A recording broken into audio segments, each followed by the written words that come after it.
ഈശോ നമ്മുടെ കൂടെ ഇല്ലായിരുന്നെങ്കിൽ, സ്വന്തം സഹോദരൻ മരിച്ച് കല്ലറയിൽ അടക്കം ചെയ്ത് 4-ാം ദിവസം ചീഞ്ഞളിഞ്ഞ് ദുർഗന്ധം വമിക്കുന്ന കല്ലറയ്ക്ക് മുമ്പിൽ ഈശോ വന്നപ്പോൾ ഈശോയോട് മർത്താ പറഞ്ഞൊരു കാര്യമുണ്ട്: കർത്താവേ, നീ ഇവിടെ ഉണ്ടായിരുന്നെങ്കിൽ എൻ്റെ സഹോദരൻ മരിക്കുകയില്ലായിരുന്നു.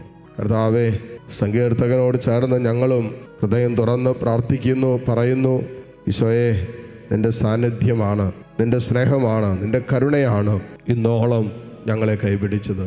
പരാജയപ്പെടാമായിരുന്ന ജീവിതം പോലും വേണ്ടെന്ന് വയ്ക്കാമായിരുന്ന എത്രയോ അനുഭവങ്ങൾ ഞങ്ങളുടെ ജീവിതത്തിൽ ഇന്നലകളിൽ ഉണ്ടായിട്ടുണ്ട്. എന്നിട്ട് ഈശോയെ, അങ്ങിലുള്ള പ്രത്യാശയാണല്ലോ ഞങ്ങളെ കൈപിടിച്ച് ജീവിക്കാൻ പ്രേരണ തന്നത്. ഈശോയെ, അങ്ങയുടെ സ്നേഹമാണല്ലോ ഞങ്ങളെ സുഖപ്പെടുത്തി മുന്നോട്ട് നടത്തിയത്.